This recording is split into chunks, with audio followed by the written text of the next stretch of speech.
안녕하세요. 사연들을 재미있게 듣고 있는 평범한 여성 시청자입니다.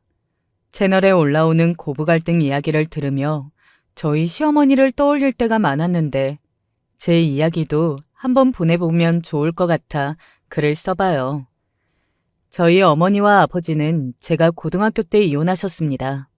어렸을 적 저희 어머니는 아버지 때문에 참 고생을 많이 하셨어요. 아버지께서는 천성이 몹시 유약하신 분이었거든요. 남에게 싫은 소리 한 번 못하시고 누군가 뭔가를 부탁하면 거절을 하지 못해 본인이 손해를 보면서까지 남들을 돕는 분이셨습니다. 사람이 서로 돕고 살아야지 돕고 사는 사회다. 착하게 살면 결국 복이 되어 돌아온다고들 하지만 요즘 세상에 착한 게 마냥 장점만은 아니잖아요. 권성징악도 옛날 이야기에서나 찾아볼 수 있는 말이 되었고요.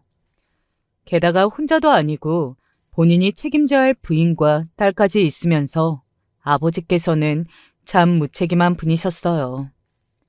아버지의 형, 그러니까 저에게는 큰아버지 되시는 분은 사업을 하시던 분이었습니다.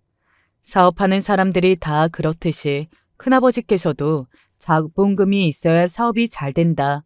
사업하려면 통이 커야 한다는 말을 입에 달고 사셨어요.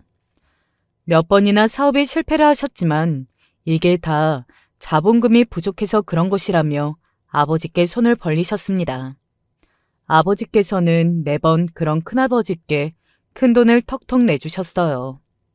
아버지께서는 홀어머니 밑에서 자라셨기에 어렸을 적부터 나이 차이가 많이 나는 큰아버지를 아버지처럼 생각하며 자라셨다고 했습니다. 그래서 큰아버지 일이라면 부모의 일이라도 되는 양 발벗고 나서서 도와주려 하셨고 언제나 저와 어머니는 뒷전이었어요. 당신이 아주버님을 아버지처럼 생각하는 거 알고 있지만 이건 진짜 좀 너무한 거 아니야? 당신은 언제나 당신 가족들이 먼저야? 우린 당신 가족 아니야? 정신 차려.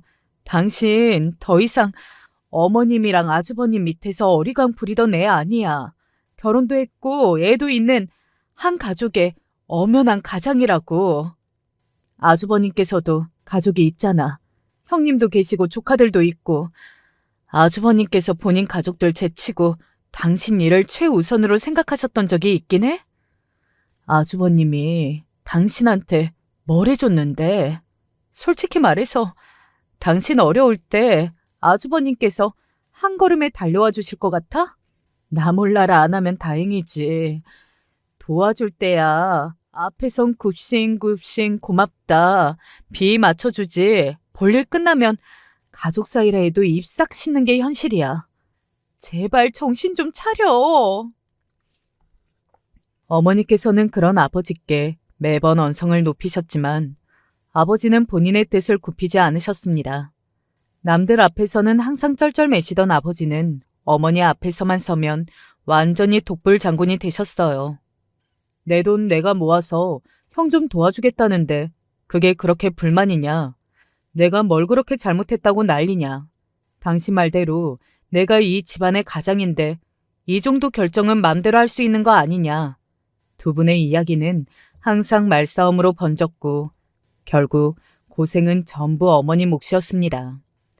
어머니께서는 먹는 것, 입는 것을 줄여가시며 어떻게든 악착같이 살아보려고 하셨지만 얼마 지나지 않아 일이 또 터졌어요. 당신이 정말 인간이야? 어떻게 이 돈마저 손을 댈 수가 있어? 우리 딸 시집 갈 때 쓰려고 모아놓은 돈이라고 말했잖아. 아버지께서는 또 큰아버지께 돈을 가져다 주신 겁니다. 큰아버지께서는 이번엔 진짜 제대로 된 기회라면서 이번 계약만 성공적으로 따내면 앞으로 사업 펼 일만 남았다.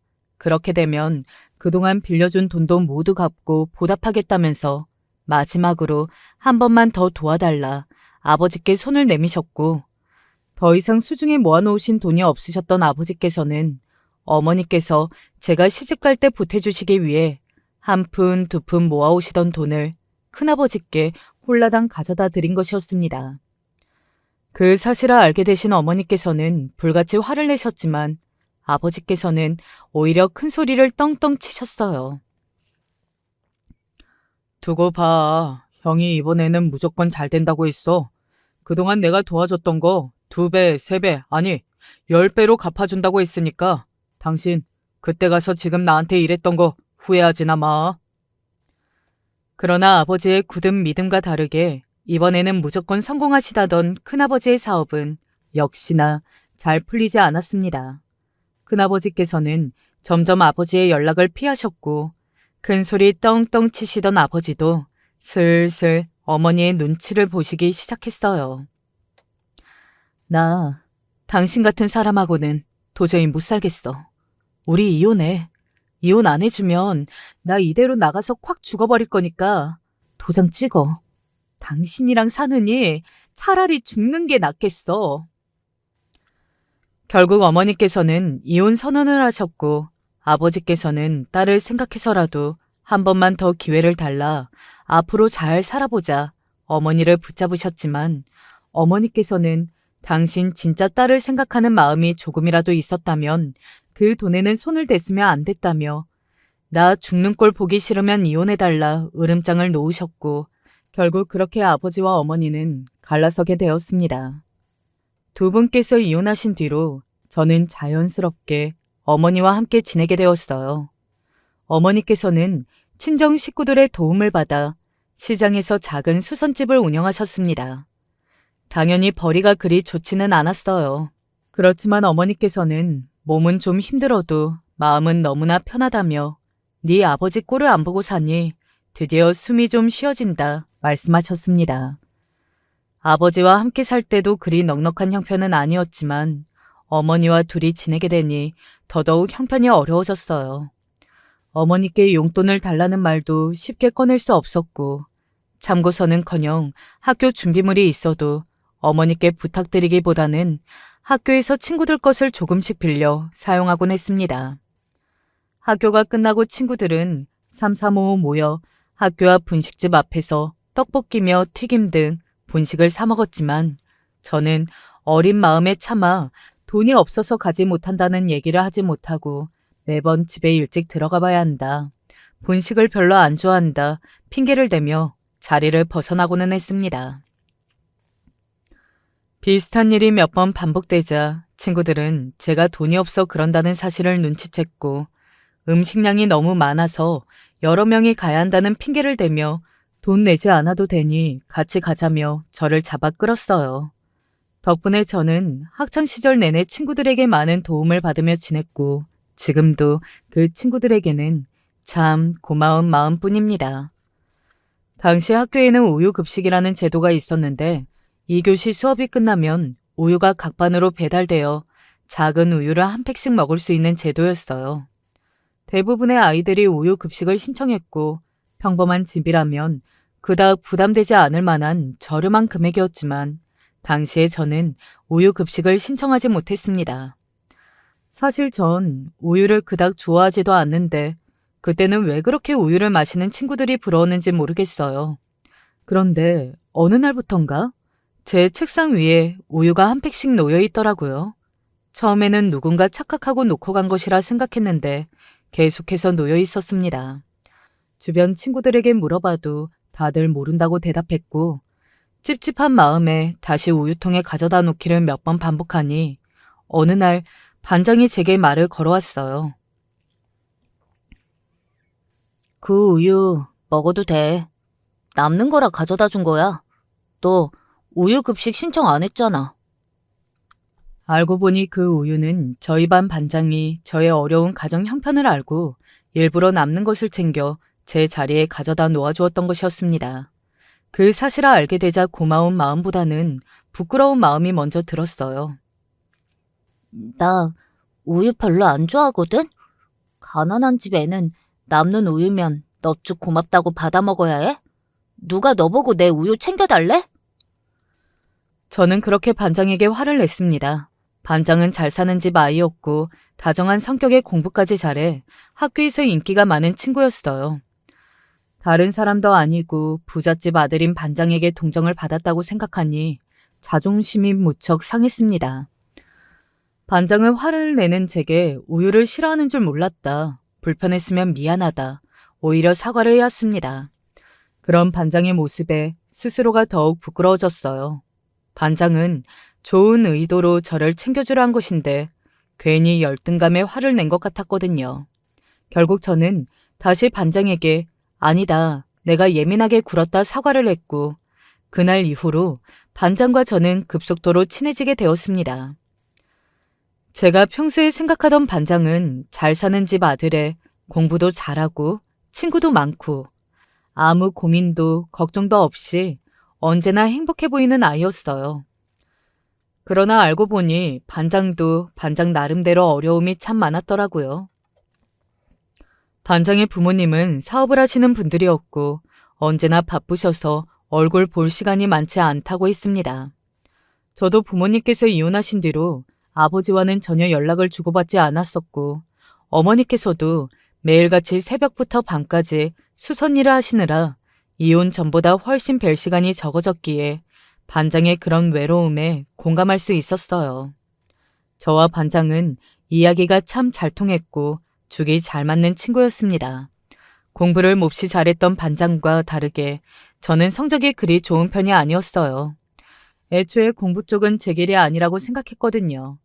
수능을 보긴 했지만 대학에 진학할 생각이 없었고 대학에 가는 대신 제 적성에 맞는 다른 길을 찾을 생각이었어요. 어머니께서는 그래도 대학에는 진학하길 바라셨지만 저는 대학에 가봤자 괜히 돈만 든다. 공부 말고 다른 쪽 길을 빨리 찾아 가게에 보탬이 되고 싶다 말했습니다. 결국 어머니께서는 제 뜻을 존중해 주셨고 그렇게 저는 20살이 되었어요.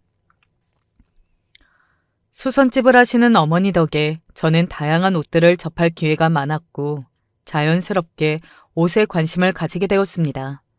수선일을 어깨너머로 배우기도 하고 어머니를 따라 동대문 시장 같은 곳을 다니면서 점점 더 옷에 관심이 많아졌어요. 그즈음 한창 인터넷 쇼핑몰이 막 유행하기 시작할 때였습니다. 예전에는 사람들이 직접 옷가게 매장에 가거나 텔레비전 홈쇼핑 같은 것들로만 옷을 샀었는데 인터넷이 발달하면서 인터넷으로 옷을 사는 사람들이 많이 생기던 시기였어요. 저는 옷도 좋아하고 어머니와 함께 도매 시장이며 이곳저곳을 다녀본 경험이 있었으니 인터넷 쇼핑몰 사업을 해보면 좋겠다 생각했고 야심차게 준비를 시작했습니다. 물론 뭣도 모르는 20살이 얼마나 제대로 된 사업을 할 수 있었겠어요. 쇼핑몰 사이트를 만드는 것부터 시작해서 도매 시장에서 옷을 떼오는 일, 택배사 연계 등등 할 일이 너무나도 많았고 여느 사업이 그렇듯 자본금도 필요했습니다. 그러나 수중에는 땡전 한 푼 없었고 야심차게 시작했던 계획이 시작부터 막히니 참 막막하더라고요. 당장 아르바이트를 시작해 돈을 번다 하더라도 택도 없는 금액이었고 혼자서 고민 많던 차에 어머니께서 그런 저를 보며 앉아봐라 할 말이 있다 하셨습니다. 네 아빠랑 이혼한 후로 참 어렵게 살았지. 고생도 많이 했고. 그래도 너 나중에 대학 보낼 돈, 시집 갈 때 지어줄 돈은 있어야 했기에 조금씩 모아왔다. 너 요즘 돈 필요하지? 뭐 사업하겠다면서 싸돌아다니는 거 처음에는 좋게 보이진 않았다. 네 큰아빠 사업한다면서 난리쳤던 거 생각하면 당연히 좋게 보일 수도 없지. 그래도 너 매일 새벽같이 나가서 뭐라도 해보겠다고 이리저리 뛰어다니고 하는 거 보면 나름대로 진심인 것 같더라. 지금까지 모아뒀던 돈 너한테 투자하마. 어차피 너 주려고 모아둔 돈이고 대신 난 너희 아빠처럼 여러 번 투자 안 한다. 처음이자 마지막 투자일 거야. 너 이거 망하면 시집 갈 때 빈손으로 가야 한다. 어머니께서는 그렇게 저에게 자본금으로 쓸 수 있는 돈을 지원해 주셨어요. 사업이라면 질색팔색하시며 싫어하시던 어머니께서 제 진심과 노력을 알아주신 것 같아 너무나 감사하고 감동이었습니다.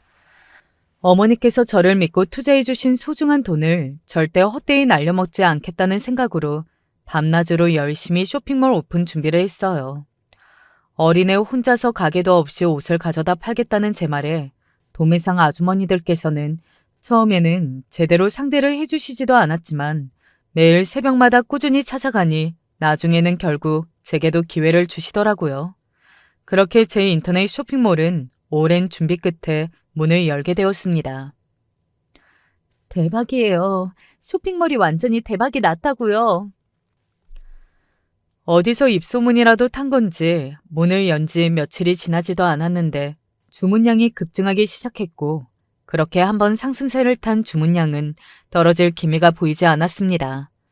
갑작스런 주문 폭죽에 정신이 없었지만 매일 밤을 새워가며 옷을 포장하며 정신없이 일했어요. 그 다음 달 매출은 배로 뛰었고 제대로 된 사무실 하나 없이 제 방에서 시작했던 쇼핑몰은 작지만 어엿한 사무실을 가진 사업으로 발전하게 되었습니다.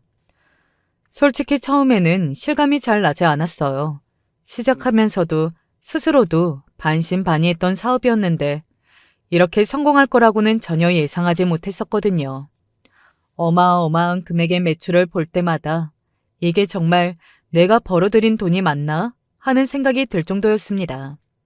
어머니를 모시고 생전 가보지 못했던 비싼 레스토랑도 가보고 백화점에 가서 명품 옷도 사드리고 그동안 고생 많으셨다며 이제부턴 제가 호강시켜드리겠다 말씀드리니 어머니께서는 말은 됐다 하셨지만 내내 얼굴에 웃음꽃이 가시지 않더라고요.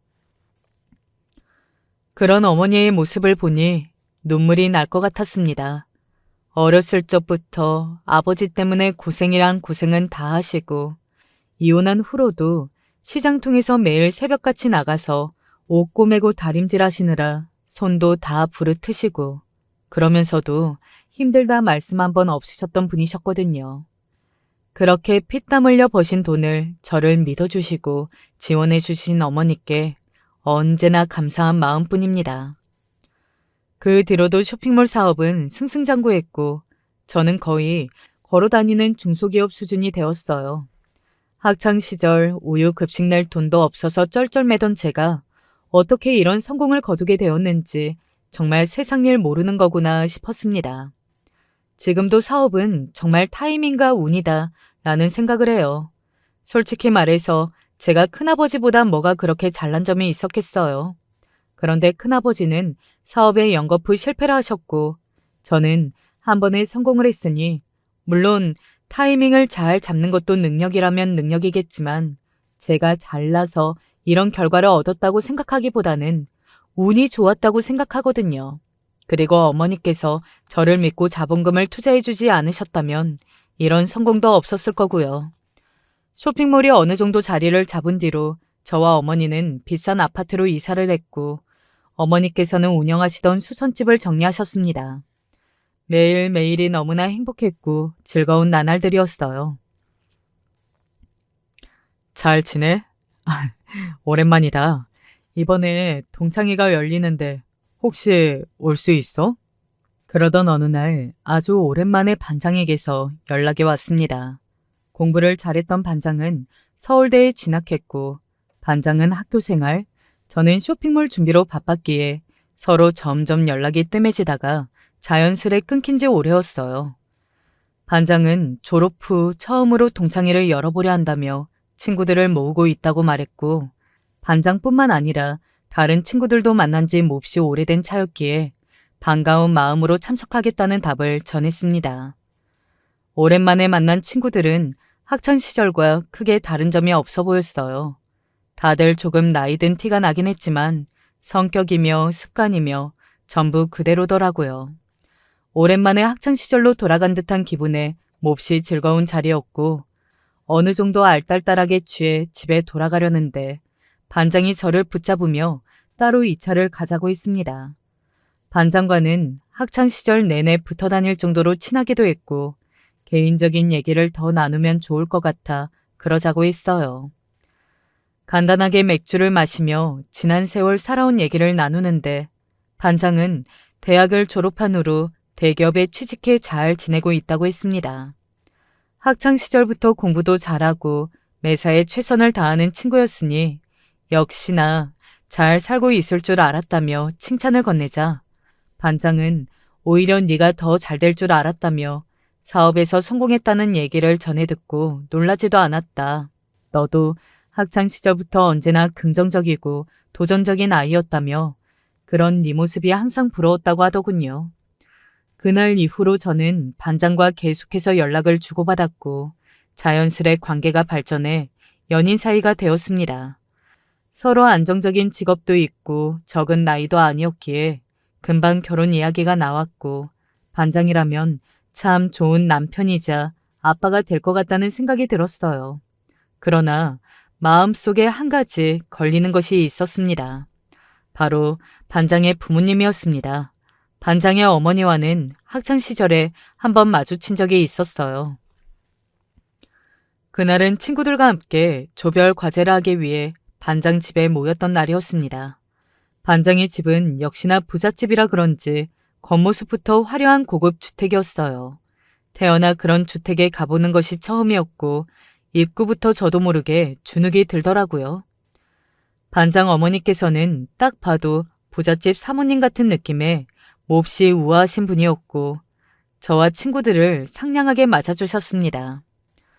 그렇게 반장의 방에 모여 어머니께서 준비해 주신 간식도 먹고 친구들과 즐겁게 과제를 하던 중 잠시 화장실을 가려고 방에서 나왔어요. 네가 걔니? 집안이 많이 어렵다며? 공부는 좀 잘해? 반장 어머니께서는 마치 기다리고 있었다는 듯 방에서 나온 저를 붙잡고 질문을 쏟아내셨습니다. 부모님은 뭐 하시는 분이냐? 공부는 잘하냐 물으시기에 부모님께서는 제가 어렸을 적에 이혼하셨다. 지금은 어머니와 둘이서 살고 있다. 어머니께서는 시장에서 수선집을 하고 계신다. 공부는 잘 못하는 편이다. 전부 솔직하게 말씀드렸고 제 대답에 반장 어머니께서는 표정이 싹 굳으셨어요. 내가 뭘 잘못했나? 가난한 데다가 공부도 못하는 애가 반장과 어울리는 게 싫으신 건가? 당황스러운 마음이었지만 때맞춰 방에서 다른 친구 하나가 나오면서 그렇게 대화가 끝이 났고 반장 어머니께서는 마치 아무 일도 없었다는 듯 평온한 표정으로 다시 친절하게 말씀을 하시더군요. 제가 잠시 꿈이라도 꿨나 싶을 정도였습니다. 그렇게 별말을 듣지 않고 반장 집을 나오기는 했지만 분명 반장 어머니께서는 저를 거슬려 하시는 눈치였어요. 그날 이후로 괜히 반장과 얘기를 나눌 때면 반장 어머니 생각이 나기도 하고 눈치가 보이기도 하고 가난한 집 아이라고 무시를 받은 것 같아 괜히 자존심에 반장하고 거리를 두기도 했었습니다. 아무튼 그 일이 있은 후로 오랜 시간이 지나기는 했지만 여전히 제 기억 한편에 남아있던 일이기에 조금 걱정이 되기는 했어요.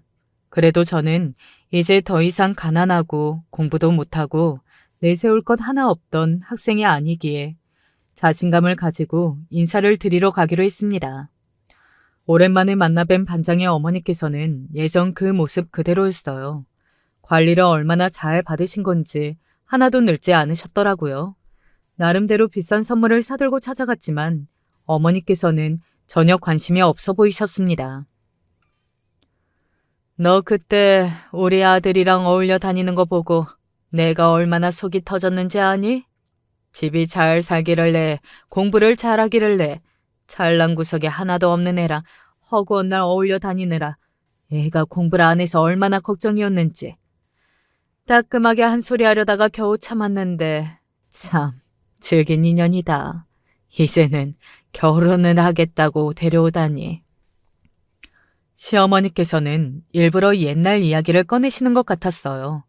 어려웠던 제 집안 사정과 이혼하신 부모님, 제 학창시절 성적 등을 굳이 언급하시면서 사람 자존심을 막 긁어대더라고요. 그래도 저는 그때 그 가난한 고등학생이 아니었고 지금은 어엿한 제 사업도 있고 대기업을 다니는 남편보다 훨씬 수익도 좋았기에 꼴릴 부분이 없다고 생각했습니다. 시어머니의 말씀에 기분이 많이 상하기는 했지만 첫인사 자리에서 분위기를 망치고 싶지는 않았고 어느 정도 예상도 했었던 바이기에 애써 웃어 보였어요. 전에 듣기로는 인터넷 옷 같은 거 가져다 판다고 하던데 격떨어지게 참. 결국 장사한다는 소리 아니니? 제대로 된 가게 하나 없이 무슨 장사를 한다는 건지 그게 돈이 되긴 해? 하긴 고졸에 배운 것 없이 할 수 있는 게 장사 같은 일밖에 없게 하겠지. 돈도 없으니 가게 하나 제대로 못 내고 인터넷이니 뭐니 이상하거나 하고 있는 거 아니겠어? 그때 따끔하게 한마디 해서 우리 아들 옆에 얼씬도 못하게 했었어야 했는데. 어머니, 그만 좀 하세요. 대학 좀 안 나온 게 뭐가 그리 중요하다고 그러세요? 저보다 돈도 잘 벌고 못날 거 하나 없는 사람이에요. 시끄럽다. 서울대 나와 대기업 다니는 애가 뭐가 부족하다고 이런 애를 결혼하겠다고 데려와서는 아휴, 내 팔자야. 돈을 잘 벌긴 퍽이나 잘 벌겠다. 결혼하든 말든 알아서 해라. 그렇게 거의 쫓겨나듯 인사 자리가 마무리되었고 자존심이 많이 상했어요. 물론 시어머니 말씀대로 고졸에 장사하는 사람이기는 했지만 이런 취급까지 받을 정도로 못난 사람은 아니라고 생각했거든요. 솔직히 남편과 결혼을 그만둘까 생각도 했습니다. 남편을 사랑했고 남편이 좋은 남편, 좋은 아빠가 되리라 생각하기는 했지만 결혼은 사랑만으로 되는 일은 아니잖아요. 결혼하게 된다면 계속해서 시부모님과 마주치며 살아야 할 텐데 이런 취급을 받으며 잘 지낼 수 있을까 싶더라고요. 결혼을 망설이는 제게 남편은 그래도 제일 중요한 건 결혼하는 당사자들의 마음 아니냐. 나 너 사랑한다. 좋은 남편 될 자신 있다. 제발 다시 한번 생각해달라. 간곡히 부탁을 해왔고 결국 저는 그런 남편을 믿고 결혼을 진행하게 되었습니다. 결혼 후로도 시어머니의 태도는 여전했어요. 매사에 고졸이라고 저를 무시하시고 제대로 된 직업도 없다며 매번 핀잔을 주셨습니다. 인터넷 쇼핑몰이라는 것이 아무래도 시어머니께서는 생소한 개념일만 했어요. 요즘에서야 어르신분들도 인터넷에 대해 아시는 분들이 많이 늘어났지만 당시에는 아니었으니까요. 인터넷 쇼핑몰도 엄연한 사업이고 제 밑에서 일하고 있는 직원도 20명 정도 있었고 멀쩡한 사무실도 있었지만 제가 아무리 말씀을 드린다고 한들 어머니께서는 그저 허울뿐인 얘기처럼 느껴지는 것 같았습니다. 대기업에서 일하는 남편도 물론 돈을 잘 버는 편이었지만 제 수익은 그것과 비교될 정도가 아니었어요. 그러나 제 말을 귓등으로 들으시는 어머니께 구질구질하게 몇 번이고 제 사업과 수익에 대해 설명하면서 인정받고 싶지도 않았고 몇 번의 말싸움 후로는 그냥 소통을 포기하게 되었습니다. 신혼집도 전부 제 돈으로 마련한 고급 아파트였는데 시어머니께서는 제가 집을 해왔다는 말을 전혀 믿지 않으셨습니다. 그저 남편이 제 길을 세워주기 위해 하는 말로만 생각하셨고 남편이 진짜 그런 거 아니다. 이 사람 저보다 돈도 잘 벌고 사업도 하는 사람이다. 사무실도 있다 말해도 퍽이나 그러겠냐며 들어보려 하지도 않으셨어요. 아무리 바른 말이라 하더라도 듣는 사람이 들을 생각이 없다면 통하지 않는 법이잖아요. 비싼 식당에 모시고 가고 비싼 명품 선물들을 줄줄이 들고 가도 전부 남편 주머니에서 나온 돈이라고 생각하셨고 사람이 이렇게까지 밑도 끝도 없이 타인을 무시할 수가 있구나 싶었습니다. 그렇다고 싫다는 어머니를 억지로 끌고 사무실에 데려가거나 제 통장 잔고를 어머니 눈앞에 들이대면서 저 이렇게 돈 많아요. 진짜 사업해요.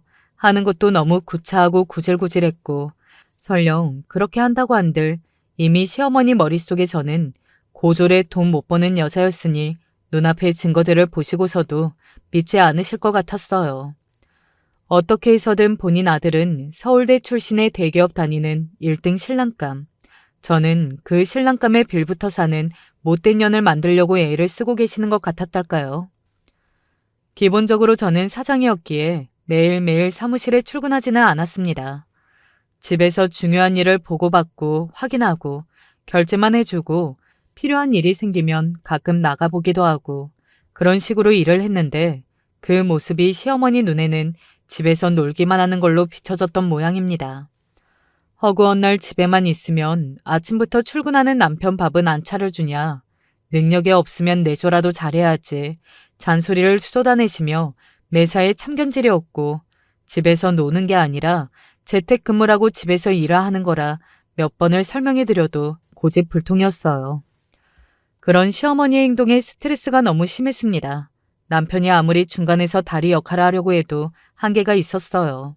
시어머니께서는 귀 닫고 눈 닫고 어떻게든 저를 괴롭히려고 안달이 나신 분 같았거든요. 그렇게 불편한 나날들이 계속되던 와중 남편의 남동생이 결혼을 하게 되었습니다. 남편과 남동생은 나이 차이가 꽤 나는 편이었고 남동생의 결혼 상대, 그러니까 제 동서가 될 여자는 남편의 대학교 후배였어요. 서울대 출신이란 뜻이었죠. 처음에는 서울대생이라는 소리에 한숨부터 나오더라고요. 시어머니께서 또 얼마나 비교를 하시며 저를 달달 볶아대실지 상상만 해도 스트레스였습니다. 처음 만난 동서는 순한 인상의 얌전한 성격이었어요. 그건 불행 중 다행이었습니다. 성격이 드세고 잘난 척이 심한 편이었으면 스트레스가 2배로 돌아왔을 테니까요. 동서는 서울대 출신이긴 했지만 대기업을 다니던 남편과 다르게 적당한 직장을 찾지 못하고 지금껏 회사를 이리저리 옮겨 다녔다고 했습니다. 지금은 얼마 전에 다니던 회사를 그만두고 구직 중이라고 했고요. 전에 듣기로는 대학을 성적에 맞춰서 진학하느라 본인이 원하던 전공과 다른 것을 공부해서 진로에 고민이 많았다고 했습니다. 그런 동서를 보며 서울대 나왔다고 다들 인생에 피는 건 아니구나 싶은 생각이 들었어요. 그래도 시어머니 눈에는 역시 학벌이 최고였는지 적당한 직업도 없고 모아놓은 돈도 변변찮은 동서를 몹시 좋게 보시더라고요. 뭐만 하면 역시 서울대 나온 애는 다르다. 많이 배운 티가 난다면서 칭찬 일색이었고 원래 크게 될 애들이 시작이 느린 거라면서 서울대 출신이니 나중에 뭐가 돼도 될 거라고 아주 감싸고 도셨어요. 그런 시어머니의 모습에 배알이 꼴리긴 했지만 굳이 열을 내고 싶지 않아 말을 얹지는 않았습니다. 제 예상대로 동서가 생긴 후로 시어머니의 막말과 비교질은 점점 더 심해졌습니다. 정말 많은 일들이 있었지만 지금 생각나는 사건을 꺼내보자면 가장 먼저 떠오르는 것은 동서가 시집 온 후 처음으로 떠났던 가족 여름 휴가였네요. 그 휴가는 시작부터 최악이었습니다. 일단 저는 운전면허가 없어요. 굳이 면허를 딸 필요를 느끼지도 못했고 20살 때부터 쇼핑몰 사업을 하느라 정신이 없었으니까요. 쇼핑몰이 성공한 후로 좋은 차를 살 만큼 돈은 많이 생겼지만 여전히 운전에는 썩 자신이 없었어요. 남편과 결혼한 후로는 더더욱 운전을 할 일이 없었고요. 이런 저와 다르게 동서는 20살이 되자마자 면허를 딴 나름대로 숙련된 운전자였습니다. 원래대로라면 그날도 남편이 운전을 했겠지만 남편은 전날 회사에서 야근을 하고 온 탓에 몹시 피곤해했고 그런 남편의 모습을 본 동서가 본인이 운전해서 가겠다며 선뜻 운전대를 잡았어요. 시어머니께서는 그런 동서를 보며 역시 머리가 좋은 애라 그런지 운전도 잘한다며 머리 나쁜 애들은 운전면허도 못 따고 번번이 떨어진다더라. 저 들으라는 듯이 말씀을 하시더라고요. 동서가 시어머니께 요즘은 면허 안 따는 사람들도 많아요. 그리고 운전이랑 머리 좋은 거랑은 상관이 없죠, 어머니. 하며 조곤조곤 답을 해도 시어머니께서는 막무가내였어요. 동서는 서울대생에 똑똑하니 운전도 잘하고 저는 타고나기를 머리가 멍청해서 남들 다 있는 면허 하나 없다면서요. 어떻게든 저랑 동서를 비교해서 깎아내리기를 원하시는 것 같았고 여행 시작부터 열을 내고 싶지 않아 네네 하면서 적당히 넘어갔습니다. 그렇게 펜션에 도착해 짐을 푸는데 시어머니께서는 그새를 못 참고 또 비교질을 시작하셨어요. 역시 배운 애들은 짐 정리하는 방법부터가 다르다며 물건들을 차곡차곡 예쁘게도 꺼낸다. 한눈에 알아보기 쉽게 딱 정리해놨다며 동서에게는 칭찬 일색이시고 제가 정리해놓은 물건들은 아무렇게나 넣어놨다며 역시 못 배운 애들은 이런 기본적인 것부터가 차이가 난다. 정리조차 제대로 못하는데 무슨 사업을 하겠냐며 혀를 차셨습니다. 동서는 형님께서도 제가 보기엔 정리 차곡차곡 잘하셨는데 왜 그러시냐 시어머니를 말렸지만 별 소용없는 일이었어요. 이미 익숙할 대로 익숙한 구박이었기에 한 귀로 듣고 한 귀로 흘리는 것은 그리 어렵지 않았습니다. 그렇게 저녁이 되어 식사를 하는데 시어머니께서는 여전히 제 행동에 불만이 많으셨어요. 반찬을 왜 이렇게 놨냐? 이건 네가 사온 거냐? 왜 이렇게 맛이 별로냐? 더워 죽겠는데 선풍기를 왜 내 쪽으로 안 틀어놨냐? 애가 멍청한 거냐 센스가 없는 거냐? 쉴 새 없이 구박을 하셨고 결국 듣다 못한 남편이 나서서 제발 그만 좀 하시라고 기분 좋게 놀자고 온 여행인데 여기까지 와서 그러셔야겠냐고 언성을 높이자 그제서야 입을 다무시더라고요. 동서도 매사에 본인을 끼고 도는 시어머니가 영 부담스러운 눈치였습니다. 결국 그렇게 전혀 즐겁지 않은 여름 휴가가 끝나고 돌아오는 길 내내 기분이 좋지 않았어요. 아무리 구박이 익숙해지고 원래 저러시는 분이니까 생각하려고 한들 저도 사람인데 어떻게 기분이 나쁘지 않을 수 있겠어요. 남편은 그런 저를 위로해주며 다음부터는 그냥 휴가를 따로 가자고 얘기해줬지만 저는 고개를 저었습니다. 휴가 한번 안 갔다가 평생 시어머니께 그 일로 우려먹으실 걸 생각하면 그쪽이 더 괴롭다고요. 시어머니께서 제게 가장 많이 말씀하신 단어 3개를 생각하자면 못 베어먹은, 멍청한, 눈치 없는 이 3가지인 것 같아요. 앞에 2개는 그렇다 쳐도 눈치 없다는 말은 정말 태어나서 시어머니께 처음 들어보는 말이었습니다. 시어머니께서는 제가 본인 마음에 들게 행동하지 않으면 전부 눈치가 없어서 저런 거라며 혀를 차셨어요. 실은 시어머니 생각을 다 알면서도 그대로 행동해드리기 싫어 일부러 청개구리처럼 군 건데도 말이죠. 저도 사람인데 저 싫다 하는 사람 비위를 계속해서 맞추기는 어렵잖아요. 시어머니께서는 돼지갈비보다 삼겹살을 더 좋아하시는데 그 사실을 뻔히 알면서도 식삿날 돼지갈비를 사간다든가 식사가 끝나고 과일 좀 깎아오라며 저를 쳐다보셔도 저는 과일 안 먹고 싶은데요 하면서 뻔뻔하게 엉덩이를 붙이고 앉아있는다든가요. 그런 일들이 반복되니 시어머니와 저희 사이는 점점 더 좋지 않아져만 갔고 그 사이에 남편과 비교당하는 동서만 눈치 보느라 고생이었죠.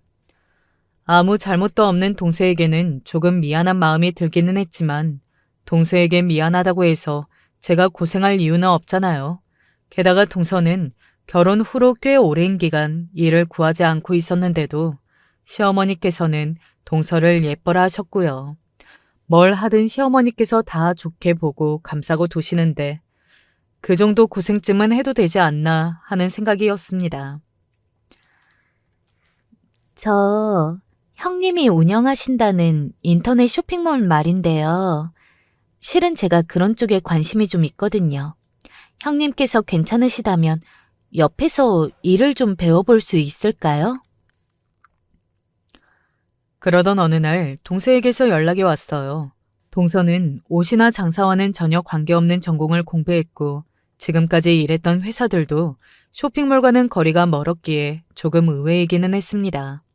그래도 그리 어려운 것은 없는 부탁이었고 다음날 동서를 제 사무실로 불렀어요.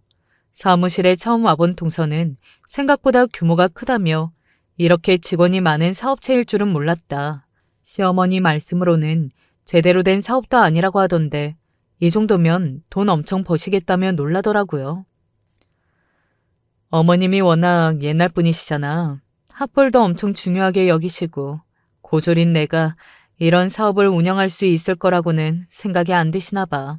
몇 번이나 말씀드렸는데 전부 귓등으로 들으시더라고. 동서는 가벼운 마음으로 잠깐 배워보려고 온 것이었는데 이렇게 큰 사업일 줄 정말 몰랐다. 형님 너무 대단하시다. 열심히 일해볼 테니 본인을 직원으로 써주실 수 있겠냐. 잘해보고 싶다 말했고 그렇지 않아도 슬슬 쇼핑몰 규모도 조금 더 늘리고 직원도 새로 채용해볼까 싶었던 차였기에 알겠다고 대답했어요. 쇼핑몰과 관련한 업무 경험이 있는 건 아니었지만 동서는 서울대 출신이었고 평소에 행동거지를 미루어 봤을 때 일도 성실하게 잘할 것 같았거든요. 동서를 채용하는 것 자체는 별 문제가 아니었지만 이 사실을 알게 되신 시어머니 반응이 문제였습니다. 그렇게 아끼고 돌던 서울대 출신 동서가 고졸인 제 쇼핑몰에서 일하게 됐다는 사실을 어머니께서 아시게 된다면 어떻게 반응하실지 벌써부터 머리가 아팠어요. 솔직히 말하면 좀 속이 시원한 마음이 있기는 했습니다. 시어머니께 사실을 속 시원하게 밝히면 그렇게 똑똑한 서울대생이 제 쇼핑몰에서 일하고 싶다네요. 하고 비아냥거리고 싶은 마음이 굴뚝 같았어요. 그러나 동서 입장도 있었고 굳이 일을 복잡하게 만들고 싶지는 않았습니다. 동서가 올해 일을 하게 될지 아닐지도 확실치 않았고요. 결국 적은 기간 동안은 시댁 식구들에게 우리 쇼핑몰에서 일하게 됐다는 사실을 비밀로 하자고 동서와 이야기를 마쳤어요. 어찌되었든 일을 시작하게 되었으니 동서는 취업했다는 사실을 시어머니께 알리며 새로운 회사에 다니게 되었다. 옷을 파는 브랜드 회사다 정도로만 말씀을 드렸고 시어머니께서는 당연히 동서가 대기업의 유명한 브랜드 회사에 취업한 줄 아시고 완전히 난리 부르스였습니다. 역시 서울대 출신이라 금방 좋은 곳에 취업할 줄 알았다며 축하 파티를 해야 한다. 저와 남편을 저녁 식사에 초대하시더라고요. 내 쇼핑몰에 새로운 직원 하나가 들어온 건데 무슨 축하야 싶다가도 식사 자리에 가지 않으면 제가 동서에게 열등감을 느껴서 저런다며 못 배운 년이 속도 좁다 욕하실 게 빤히 보여 결국 내키지는 않았지만 동서의 취업 축하 파티에 참여하게 되었습니다. 메뉴는 삼겹살이었고 시어머니께서는 고기가 구워지는 대로 동서의 앞접시에 놓기 바쁘셨어요. 예상대로 역시 서울대 출신은 다르다며 입이 마르게 동서 칭찬을 하셨고 그와 동시에 저와 비교하는 것은 덤이었습니다. 무슨 옷가게 한다고 설치더니 역시 고졸이랑 서울대 출신은 다르다면서요. 동서는 딱 봐도 좌불안석이었고 자리가 몹시 불편해 보였습니다. 저와 한 약속이 있기에 말은 하지 못하지만 이러다 본인이 저희 쇼핑몰에서 일을 못하게 되는 건 아닌가 마음이 불안했겠죠. 저도 그저 빨리 이 자리가 끝나기만을 바라는 마음이었고 시어머니의 비교질에 굳이 대꾸하지 않고 밥 먹는 데에만 집중했습니다. 불판 위에 마지막 삼겹살 한 조각이 남아 있었고 빨리 먹고 치워버리자는 생각에 입속으로 집어넣었습니다. 어디 동서 축하 자리에 눈치 없게 그렇게 고기를 막 주워 먹냐? 너만 입이야? 아주 고기랑 고기는 다 네 입으로 들어갔겠다. 자리 주인공인 애는 겸손하게 앉아가지고 제대로 먹지도 않는구만. 얘가 눈치가 왜 그렇게 없어? 역시 못 배워 먹은 고졸 출신이라 그런가 염치라는 게 없니? 서울대 나온 네 동서 반만이라도 좀 닮아봐라. 어머니, 그만하세요. 왜 그러세요? 아니 내가 뭐 틀린 말 했니?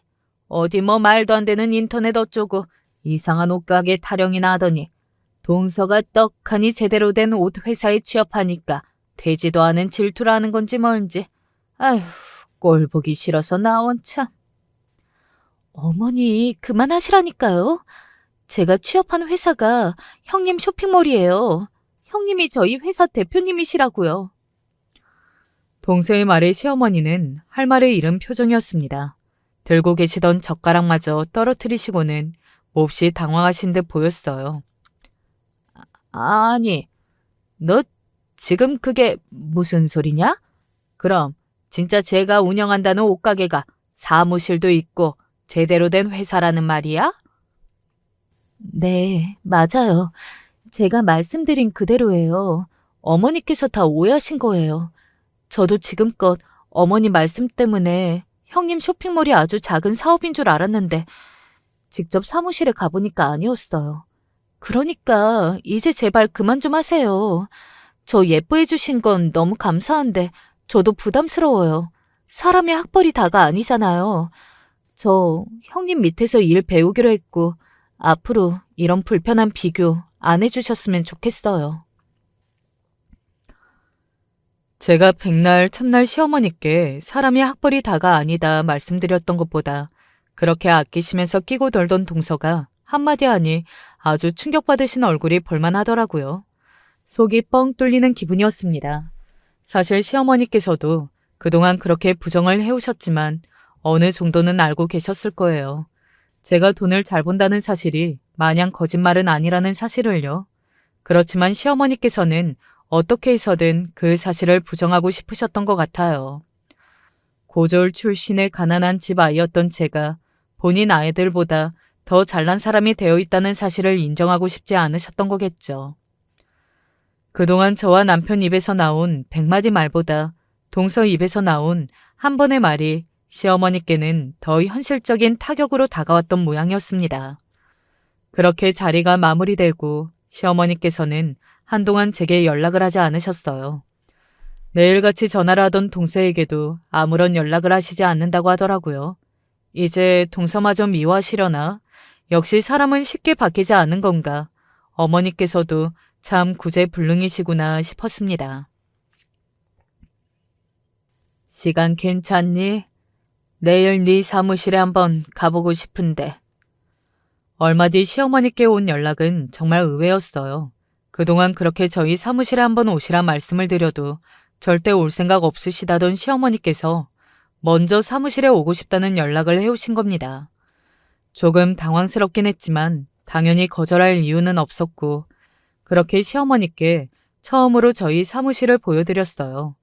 제가 사무실에서 어떤 일들을 하는지, 어떤 과정으로 옷을 판매하는지, 어떤 사람들이 제 밑에서 일하고 있는지 전부 상세하게 안내드렸죠. 솔직히 시어머니께서 어떤 태도를 보이실지 걱정 반, 기대 반이었습니다. 사무실을 보시고 지금까지 본인의 행동들에 대해 사과를 해오실지 아니면 사무실을 보셔놓고도 현실을 인정하지 못하실지 만약 후자라면 더 이상 시어머니께 일말의 기대도 하지 않으리라 생각했습니다. 여러분께서는 시어머니께서 어떻게 반응하셨을 것이라 생각하시나요? 아쉽게도 어머니께서는 사무실을 보시고도 별 반응을 보이지 않으셨어요. 그동안의 일들에 대한 사과를 하시지도 이게 정말 네 사무실이 맞냐 억지를 부리시지도 않았습니다. 아마 그 자리에서 제게 사과를 하는 것은 시어머니의 자존심이 허락하지 않았던 것이었겠죠. 그렇게 아무 말 없이 사무실을 둘러보시던 시어머니께서는 다음에 연락하자며 자리를 뜨셨고 뜨뜻미지근한 반응에 기분이 조금 미묘했습니다. 앞으로 어떻게 지내자는 건지 그동안의 일들에 대해서는 어떻게 생각하시는 건지 궁금한 것 투성이었지만 먼저 연락을 드리지는 않았어요. 시어머니께서도 생각하실 시간이 필요한 것 같았거든요. 내가 그동안 너한테 모질게 굴었지. 미안하다. 억지 부렸던 것 스스로도 잘 알고 있다. 사무실이 생각보다 더 크더구나. 이제 와서 사과한다 한들 그간의 앙금이 쉽게 풀릴 거라 생각하지는 않지만 그래도 잘 지내보자. 얼마 뒤 시어머니께 전화가 왔습니다. 속 시원한 사과는 아니었지만 저는 시어머니께서 그간 본인의 잘못을 인정하시고 제게 먼저 아쉬운 말을 해오셨다는 것만으로도 충분했습니다. 아무리 시어머니께서 싫다고 하셨어도 진작 이렇게 사무실에 어머니를 모셔와서 제가 하는 일을 제대로 보여드리고 설명드렸더라면 저희 사이에 앙금이 이렇게까지 깊어지지는 않았을 텐데 하는 생각이 들면서도 아마 동서가 없었더라면 이런 결과가 나오지는 않았겠지 싶은 기분도 들더라고요. 여러모로 동서에게 참 고마운 마음이었습니다. 만약 동서가 조금이라도 이기적이거나 못된 사람이었다면 저와 시어머니의 관계는 더욱더 최악으로 치닫았을지도 모르는 일이니까요. 아니 분명 그렇게 되었을 거예요. 어쩌면 동서도 시어머니처럼 저를 고졸이라며 같이 무시했을지도 모르죠.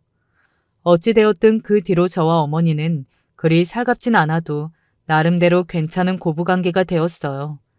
사과 한 번에 그간의 앙금이 모두 녹아내리진 않았기에 가끔은 시어머니가 미워질 때도 있었습니다. 종종 제게 하셨던 모진 말씀들이 떠오르기도 했고요. 그래도 미운 놈 떡 하나 더 준다고 그럴 때마다 괜히 어머니께 선물을 하나 더 사드린다든가 모시고 좋은 곳에 나들이를 간다든가 하며 나름대로 최선을 다하고 있어요. 시어머니께서도 그런 제 마음을 아시는지 괜시리 제가 사드린 물건들을 은근슬쩍 들고 친구들 모임에 다녀오시곤 하더라고요. 우리 큰며느리가 사준 거라면서요. 세상 누구보다도 학벌을 중요하게 여기시던 분이 요즘은 완전히 다른 분이 되셨습니다. 저번에는 친척 모임 자리에서 학벌에 대한 이야기가 나왔었는데 먼 친척분이 제게 돈을 아무리 많이 벌면 뭐하나 가방끈이 짧은데 하며 은근슬쩍 무시하는 말을 하시더라고요. 그런데 그 말이 끝나자마자 다른 사람도 아니고 저희 시어머니께서 발끈하시며 많이 배우고 적게 배우고가 뭐가 중요하냐. 사람 됨됨이가 중요한 거라며 맞받아치시는 거 있죠. 그런 말을 아무렇지 않게 꺼내는 걸 보니 그쪽이야말로 좀 더 배우셔야 할 것 같다면서요. 정말 제가 알던 시어머니가 맞나 싶은 정도였어요. 사람이 이렇게까지 변할 수 있구나 싶어서 지금도 참 신기한 마음입니다. 평생 이렇게 시어머니와 대면대면하게 살아야 하나 생각도 많고 고민도 많던 나날들 뿐이었는데 이렇게 평화로운 일상이 찾아올 거라고는 정말 생각도 못했었네요. 이게 전부 똑 부러지는 동서 덕분인 것 같습니다. 저희 쇼핑몰에서 일하기 시작한 동서는 완전히 에이스가 되었어요. 공부머리랑 일머리는 따로라는데 동서는 공부머리도 좋고 일머리도 좋은 건지 일을 너무 잘 배우더라고요. 처음에는 솔직히 걱정을 좀 했어요. 잘할 거라 생각하고 채용을 하긴 했지만 만약 제 생각보다 일을 못한다면 가족 사이니 자르기도 애매하고 그렇다고 일을 못하는 직원을 그대로 두기에는 다른 직원들에게 미안하고 괜히 선뜻 동서를 채용했나 싶기도 했거든요. 그렇지만 그런 걱정은 완전히 기우였습니다. 아마도 쇼핑몰 일이 동서에게 완전히 천직이었던 것 같아요. 상품 고르는 센스도 있고 홍보도 잘하고 고객 응대부터 이벤트 계획까지 하나부터 열까지 너무 일을 잘하더라고요. 그러면서도 매사에 열심이고 요령도 피우지 않고요. 일도 잘하고 성격도 좋고 형님 하며 잘 따르지. 동서 덕분에 시어머니와의 관계도 개선됐지. 완전히 복덩이가 따로 없습니다. 글을 쓰다 보니 또 고마운 마음이 들어서 이번 달 월급에는 보너스를 잔뜩 얹어줘야겠어요. 쇼핑몰 사업도 여전히 잘 풀리고 있고 남편과도 사이도 좋고 친정 어머니도 건강하시니 시댁 식구들과도 평화롭게 지내고 있으며 매일매일 즐겁지 않을 이유가 없네요. 제가 이렇게 유복하고 풍요로운 삶을 살게 될 것이라고 어렸을 적에는 전혀 상상하지도 못했었는데 말이죠. 앞서 말했지만 인생에 있어서 정말 운과 타이밍이 중요한 것 같아요. 제가 타이밍 좋게 쇼핑몰 사업을 시작했고 운 좋게 사업이 성공한 것처럼 동서도 타이밍 좋게 제 앞에 나타났고 운 좋게 천직을 만나게 된 거죠. 그러면서 저와 시어머니 문제까지 해결해 줬으니 일석이조고요. 그저 앞으로도 이렇게 운 좋고 행복한 날들이 계속되기만을 바랄 뿐이에요. 제 이야기를 들어주신 모든 분들께 언제나 행운이 깃들기를 바라며 글 마치겠습니다. 안녕하세요. 사실 제 이야기라 해도 이런 식으로 사연을 보내는 것은 처음이라 조금 횡설수설하게 될 것 같아서 걱정이 되는데 잘 편집해서 내보내주시리라 믿고 한번 글을 써봅니다. 흔히 결혼을 하면 여자들 입장에서는 시집살이를 피할 수가 없잖아요. 아휴, 말이 시집살이지 그냥 지옥이죠, 지옥. 아무튼 저 역시 시어머니의 은근한 압박에 시달리는 흔한 대한민국 며느리 중 한 명이었습니다. 하지만 멋쟁이 형님 덕분에 욕만 나오던 시집살이를 벗어나서 이젠 자유를 즐길 수 있는 며느리가 되었어요. 절 구원해준 저희 형님 자랑도 좀 할 겸 제 사연을 들으시는 모든 며느리들이 하루빨리 시집살이를 벗어났으면 하는 마음까지 담아서 한번 자세하게 제 이야기를 풀어볼게요. 부디 끝까지 들어주시길 바랍니다. 저는 굉장히 어린 나이에 결혼을 하게 되었어요. 일반적인 경우라면 한창 대학 생활을 하며 과제도 시달리고 시험 싫다고 투정도 하며 또래 친구들이랑 모여 이곳저곳 놀러 다니느라 바쁠 때인데 전 그 나이에 결혼을 한 것이니 얼마나 어린 나이인지는 짐작이 가실 거라고 믿습니다. 사고를 쳐서 일찍 결혼한 것은 다행히도 아니고 그냥 당시 남자친구였던 지금의 남편이랑은 어쩐지 바로 결혼해도 될 것 같다는 마음이 들어 번갯불에 콩 볶아 먹듯 일사천리로 결혼까지 이끌고 간 거예요. 지금 생각하면 참 이런 말 해도 될지 모르겠지만 미친 착각이었죠. 사람이 과거로 돌아가서 자기 자신과 마주해 한마디만 할 수 있다면 전 예전에 저를 만나서 이 결혼하면 죽도 밥도 안 된다고 이야기해주고 싶네요. 아무튼 지금의 남편이랑은 친구의 소개로 만나게 되었습니다. 친구의 친동생의 아는 형이라는 조금 복잡하게 다리를 건너서 알게 된 사이였죠. 커피숍에서 처음 느낀 남편의 인상은 깔끔한 호남형이었습니다. 사실 제 이상형이 눈썹이 짙고 무쌍해 입술도 두툼해가지고 키가 큰 약간 듬직한 스타일에 가까웠는데 남편은 이런 제 이상형에 무척이나 가까웠어요. 이래도 될까 싶을 정도로요. 내 인생에 운이 있다면 그건 남자였구나 싶었죠. 그 때문에 만난 지 며칠 안 돼서 전 제가 먼저 사귀자고 고백을 해버렸습니다. 많이들 그러시겠지만 연애 때는 남편이 하늘의 달을 따다 주는 것은 물론이고 직접 땅 파서 지하 안반수라도 가져다 바칠 정도로 잘해주길래 더 빠르게 결혼까지 생각할 수 있었던 것 같아요. 그러던 어느 날 남편 역시 저와 결혼을 진지하게 고려하고 있다는 것을 알게 되었고 제가 먼저 그러면 서로 부모님한테 인사드리러 갈까? 라고 제안했습니다. 그렇게 인사를 드리고 나니 양가 부모님들도 결혼에 대해서 긍정적으로 생각하시게 되었고 얼떨결에 저는 연애 기간이 1년이 채 되지 않은 상태에서 지금의 남편과 결혼을 하게 되었습니다. 조금은 엉성했고 서로 깊이 생각하지 않은 상태에서 이루어졌던 결혼이었죠. 그래도 남편을 향한 믿음이 굳건했고 남편도 저를 필시 사랑한다고 믿었기에 어떤 힘든 일이 있어도 서로 잘 헤쳐나갈 수 있을 거라 여겼습니다. 저희는 결혼을 하고 집을 합치는 과정에서 시댁의 도움을 정말 많이 받았어요. 사실 저는 어렸을 때부터 가정 형편이 좋지 않았고 부모님이 둘 다 나이가 있으셔서 몸 여기저기가 좋지 않은 상황이셨습니다. 그래서 돈을 벌면 부모님의 병원비, 약값 등으로 빠져나가는 돈이 많았어요. 그랬기에 언젠가 결혼을 한 생각으로 돈을 모으기는 했으나 모은 돈이 많지 않았습니다. 솔직히 말하면 결혼을 하기엔 턱없이 부족해 이런 경제적인 부분을 결혼하기 전에 많이 고민하고 염려하기도 했고요. 하지만 저희 집에 비해 무척 넉넉한 편이었던 시댁은 흔쾌히 결혼식 비용이며 다른 비용들을 지원해 주셨고 집 문제도 해결해 주신다고 하셨어요. 결혼을 한다고 해도 당장 따로 나가 살기는 힘든 형편에 시부모님이 먼저 전 그러면 우리 집에서 신혼살림 꾸려라 라고 제안을 해주시니 저는 참 감사했습니다.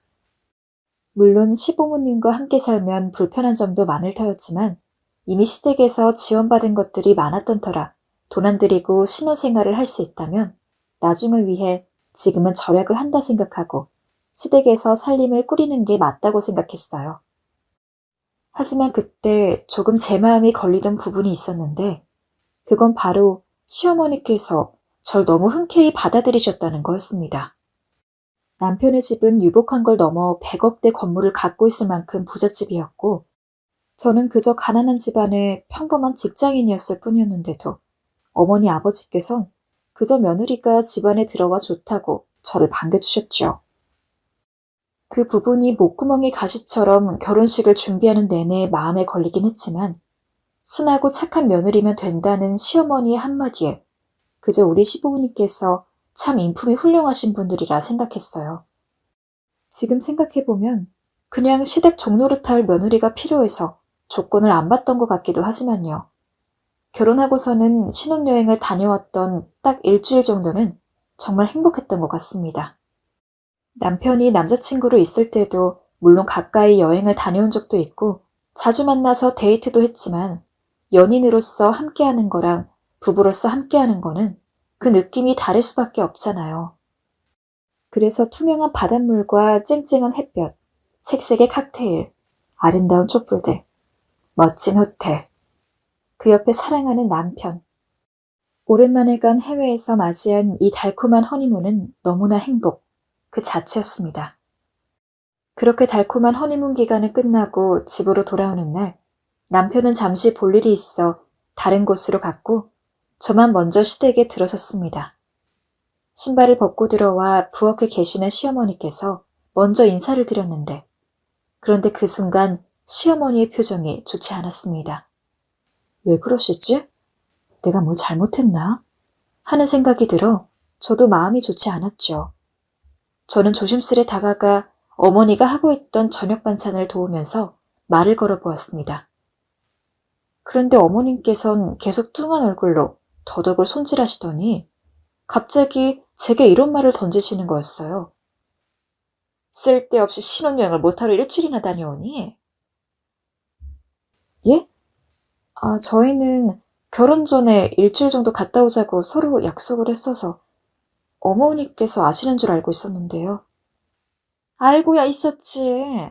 내 아들이 말하니까. 그래도 네가 좀 말리지 그랬니? 일주일씩이나 갔다 오면 돈도 만만치 않게 들었을 텐데. 저는 시어머니의 말에 약간 충격을 받아 말을 잇지 못하고 어버버거리다가 그냥 죄송하다고 하고 계속 반찬을 손질했습니다. 허나 시어머니가 내뱉은 그 불만 섞인 한마디는 사라지지 않았죠. 실은여행이 일주일씩이나 걸리는 게 마음에 들지 않으셨으면 미리 언지를 주시지. 그것도 없이 갔다 와서 이렇게 구박을 하시니 대체 뭐라고 말을 해야 모르겠더라고요. 저는 그날 남편이 집에 왔을 때 조용히 이 일을 이야기했습니다.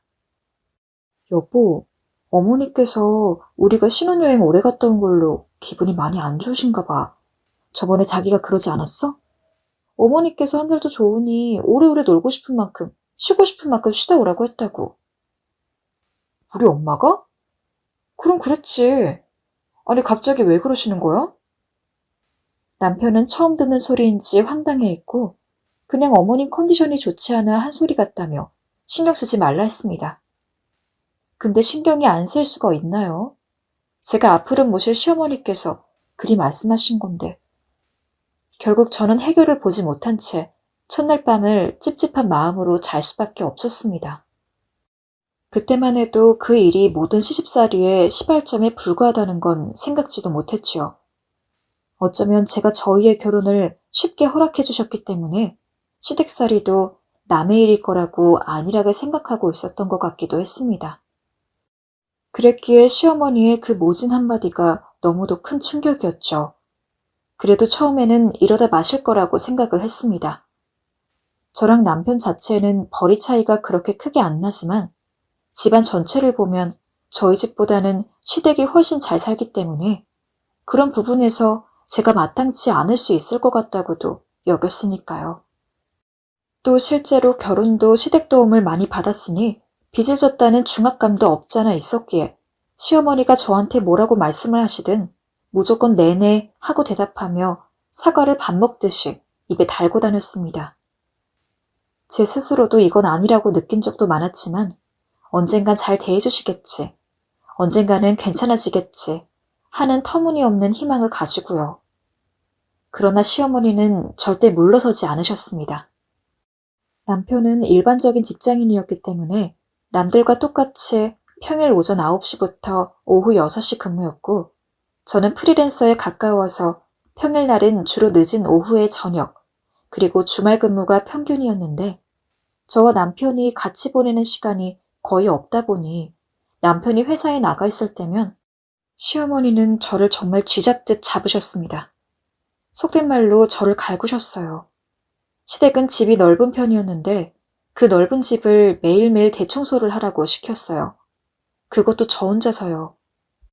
넓은 집을 치우다 혹시 깜빡 못 치운 머리카락 하나라도 발견되는 순간 진짜 등짝에 불이 나도록 맞았습니다.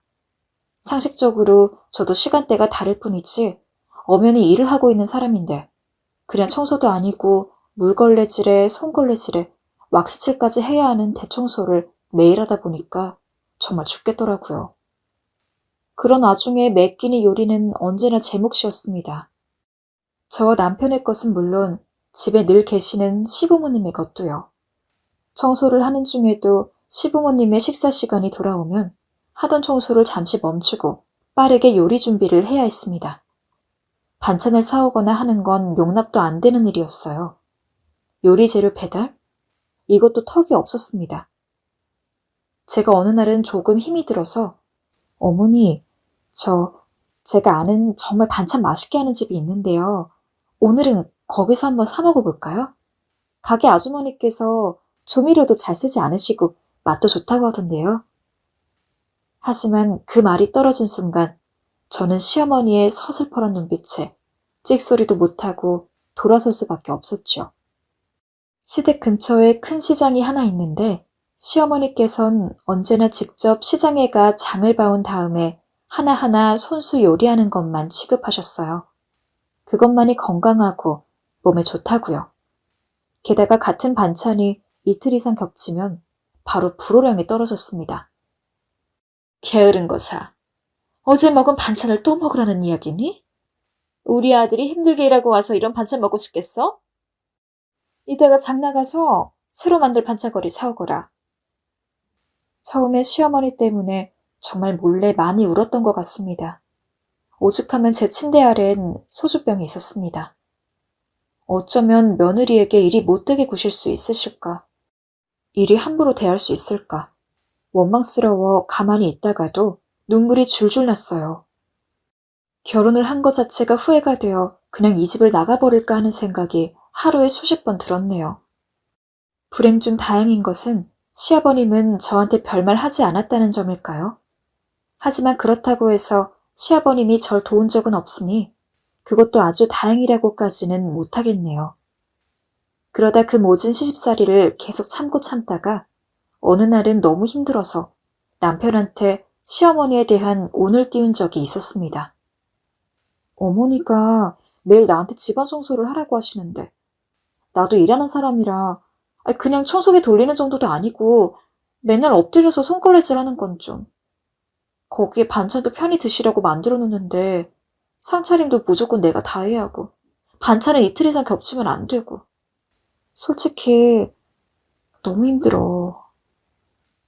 그런데 그때 남편의 대답은 정말 가관이었습니다. 무슨 소리야? 엄마가 너 일한다고 편의를 얼마나 봐주고 있는데. 엄마는 원래 반찬도 훨씬 많이 하시는 분이고 하루 먹은 반찬은 꺼내놓지도 않는 사람이야. 근데 그래도 네가 있으니까 너 고생할까 봐 안 하는 거라고. 편의를 봐주고 있는 사람이 그렇게까지 혹독한 말을 할 수 있는 건가요? 어이가 없어서 남편 이야기를 가만히 듣고 있자니 이어지는 남편의 말들은 더 가관이었습니다. 저번에 엄마랑 얘기해보니까 네가 청소 힘들다고 엄마 다 들리게 찡찡대서 엄마가 눈치 보인다더라. 그리고 솔직히 반찬은 너도 먹는 거잖아. 새 반찬 먹으면 너도 좋은 거지. 그렇게 곡해서 이해하면 어떡해. 이런 말까진 안 하려 했는데 네가 엄마 불편해하는 거 알고 있는데 괜히 말 걸면 더 싫어할 것 같아서 일부러 방에 들어가 계시는 날이 더 많대. 나 그 말 듣고 마음이 진짜 안 좋았어. 내가 회사 가면 우리 엄마 방에만 들어가 있는 거 아닌가 싶어서. 너도 며느리로 이 집에 들어왔으니 나름대로 고충이 있겠지. 그래도 엄마는 너 배려한다고 나름대로 많이 노력하고 계셔. 근데 넌 어떻게 우리 엄마를 그런 식으로 나쁘게만 말해? 아주 적극적으로 시어머니 편을 들은 남편에게 더는 할 말이 없었습니다. 예, 시어머니가 저모르게 남편한테는 마치 기센 며느리한테 눌려서 말도 제대로 못하는 시어머니인 것처럼 위장해서 이야기를 해둔 거였죠. 시어머니의 말 같지도 않은 이간질에 기가 차서 전 그냥 뒤돌아 누웠습니다. 남편이 남의 편이라서 남편이라더니만 아무리 그래도 자신과 살부비고 자는 제 말은 제대로 들어볼 생각도 안 하고 자기 엄마 말만 믿고 쏘아붙이는 거에 정이 뚝 떨어졌습니다. 뭐라고 항변이라도 해볼까 싶긴 했는데 저렇게까지 세뇌된 상황에서 제 말을 들을 것 같지도 않더라고요. 그래도 사랑해서 결혼한 남편인데 이렇게 돌아서니 배신감도 들고 정말 제 인생이 팔자가 너무나 박복하다는 생각이 들었습니다. 그렇게 남편만 모르는 고통의 시댁살이를 한 지 1년째 서울에서 일하고 계시는 노총각 아주버님이 결혼하고 싶은 여자가 있다며 오랜만에 집을 찾아오셨습니다. 바쁘신 분이라 명절 때도 늘 일만 하셔서 저는 남편과의 결혼식 이후 처음 뵙는 거였어요. 그랬기에 아주버님이 오신다는 말에 시어머니의 명령으로 전날부터 일찍 장을 봐서 온 집안에 기름 냄새 튀겨가며 전도 부치고 온갖 부산을 다 떨었던 것 같습니다. 그리고 아주버님이 집에 도착한 날 초인종 소리에 제가 문을 열어드리자 아주버님은 오랜만이라고 인사하며 신발을 벗고 들어왔습니다. 그리고 뒤에는 아주버님과 결혼할 것으로 보이는 여자분이 따라 들어왔죠. 분명 저보다 나이가 4살은 많다고 들었는데 거의 제 또래라고 해도 과언이 아닐 정도로 동안이라 시선이 확 갔던 것 같아요. 게다가 엄청 참하고 순수한 인상을 가진 여자였어요. 특히 청량한 미소가 그랬고 안녕하세요 라는 단순한 인사말에도 상냥함이 듬뿍 들어 있었죠. 그래서인지 이런 말하기는 좀 그렇지만 아주버님이랑은 안 어울린다는 느낌을 받았습니다. 아주버님은 그냥저냥 평범한 외모인 거에 비해 형님은 확실히 예쁘신 편이었거든요. 그래서 처음 봤을 때 내심 아주버님이 여자복은 있구나 라고 생각했던 것 같네요. 심지어 형님은 성격도 너무 좋으셨습니다. 밥을 먹으면서도 내내 와, 전부 직접 요리해 주신 거예요? 너무 고마워서 어떡해. 요리 솜씨 진짜 좋으시다. 이런 며느리 있어서 너무 행복하시겠어요, 어머니.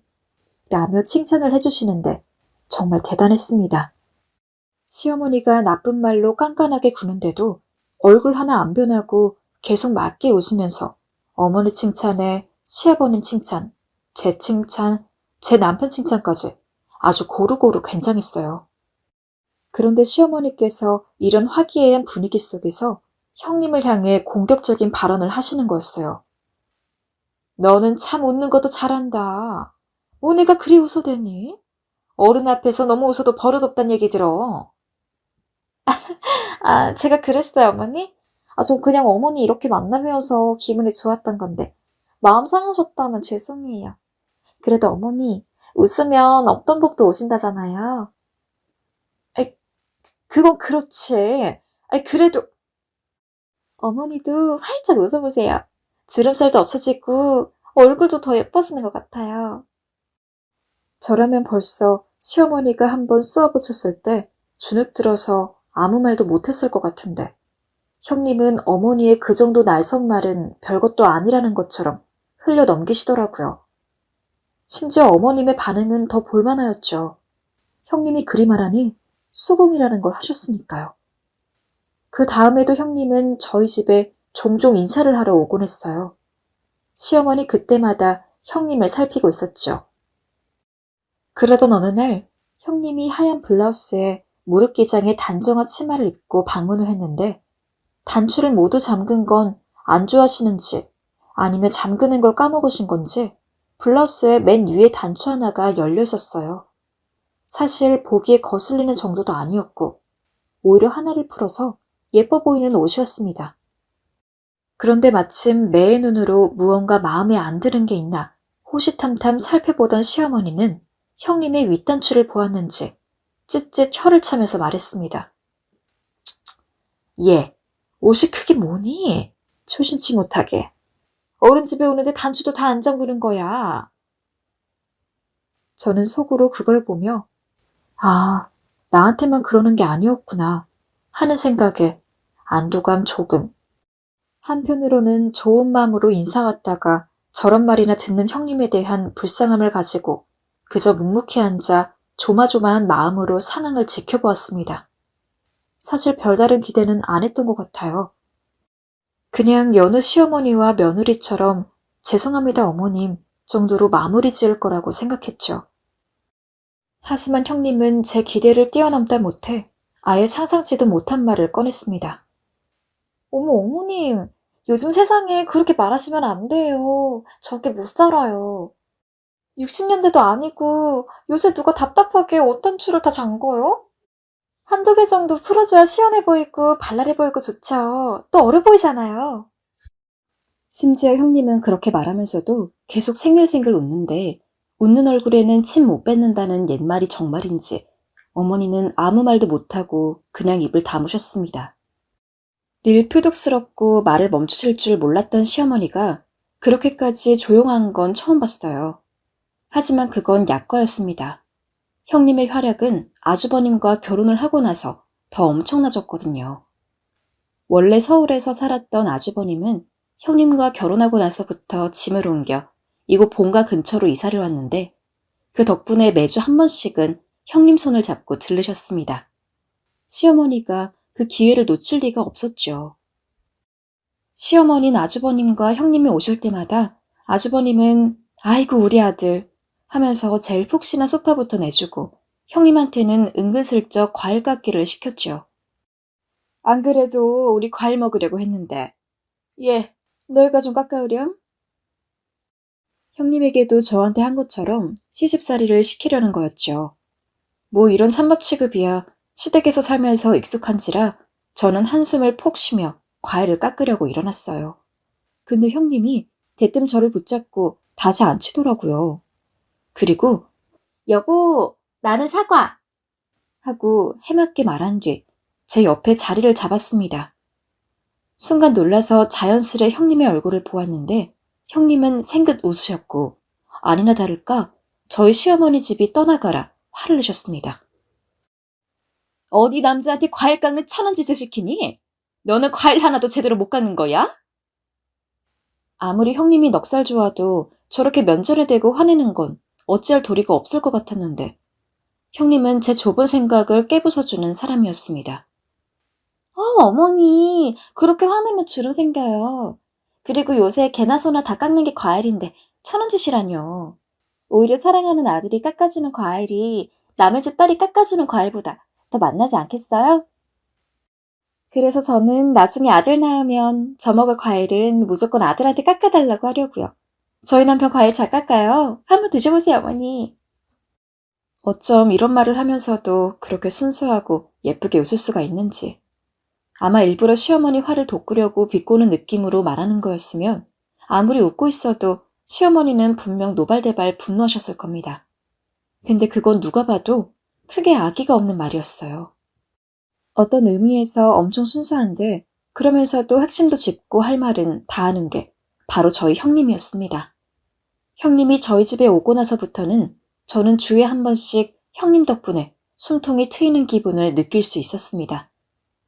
형님이 워낙 시어머니 말을 곧이곧대로 듣는 타입이 아니다 보니 형님 귀를 잡으려고 했는지 시어머니는 형님한테만 이것저것 시키시기도 했어요.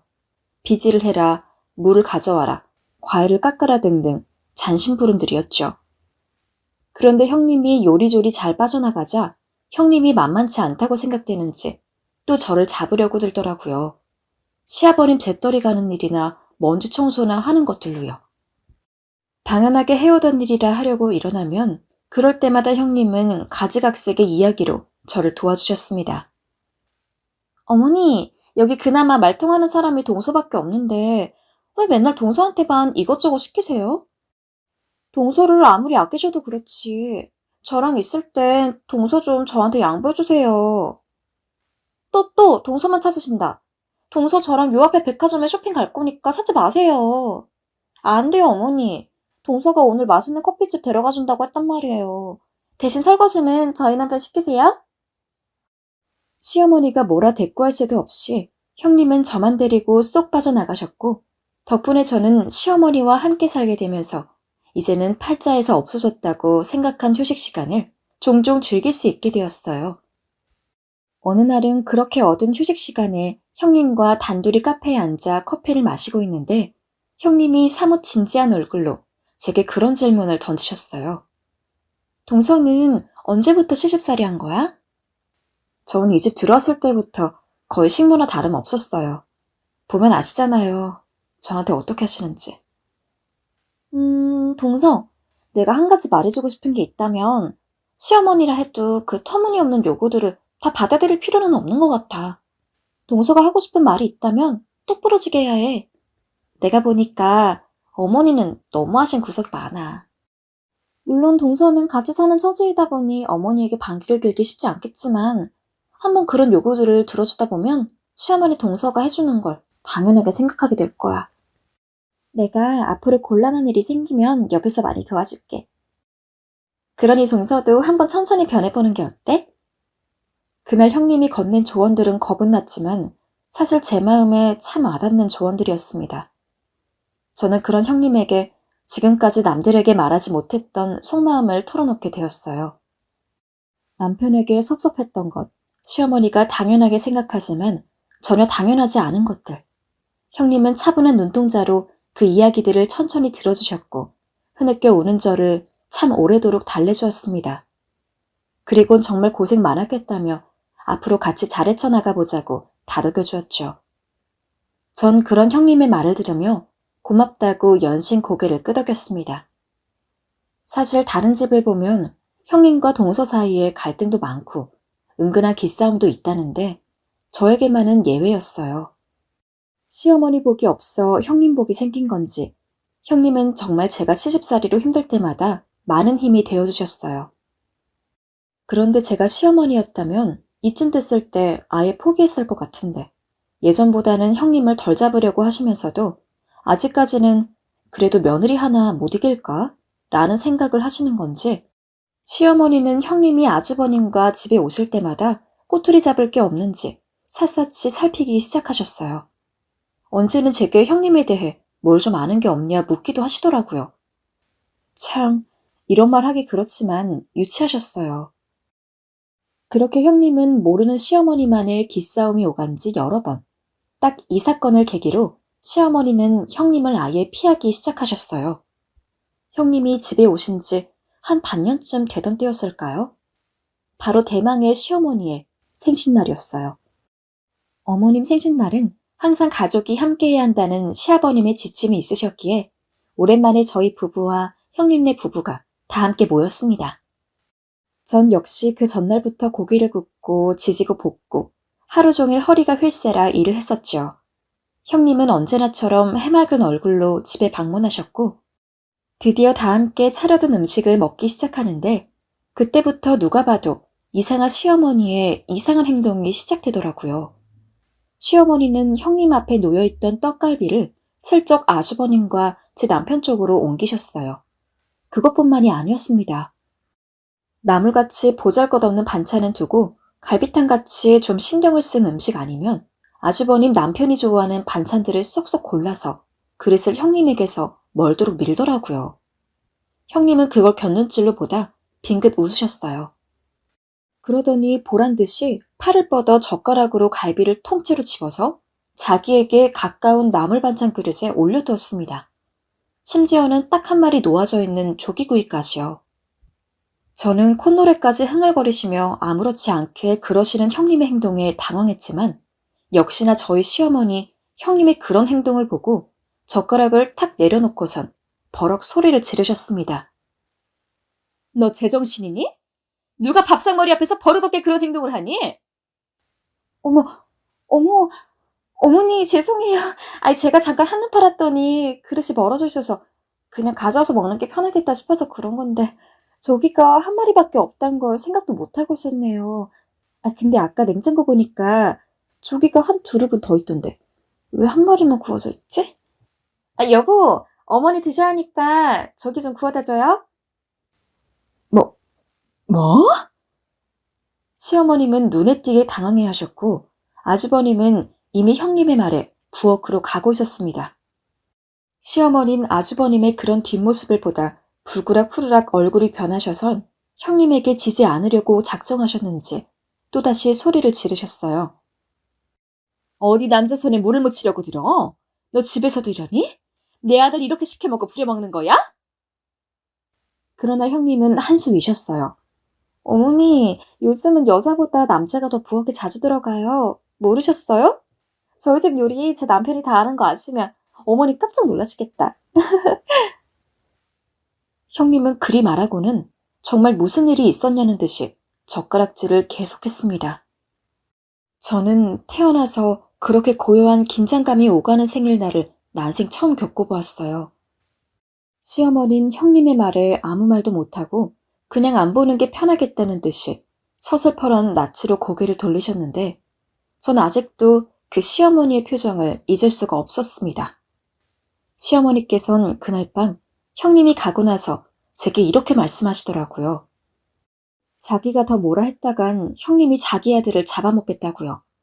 형님이 이제 시어머니에겐 맞설 수 없는 두려운 상대가 된 거였죠. 한마디로 형님이 승리한 거였습니다. 그때 이후 형님이 어머니 보고 싶어요 하며 전화해도 어머니는 극구 거절하며 절대 집에 오지 말라고 못 박았습니다. 마치 형님이 오면 큰일이라도 난다는 듯이 저까지 불러선 절대 형님을 집에 오지 못하게 하라고, 바쁘다고 하라고 거짓말을 시키더군요. 그런데 문득 그런 형님을 곁에서 지켜보다 보니 저도 형님과 비슷하게 행동한다면 이제 이 지옥 같은 시댁의 식모살이에서 벗어날 수 있을 것 같다는 생각이 스쳤습니다. 형님의 진심 어린 조언도 생각났고요. 그래서 바로 다음 날부터 그냥 얼굴에 철판 깔고 폰시대기처럼 행동해 보기로 했죠.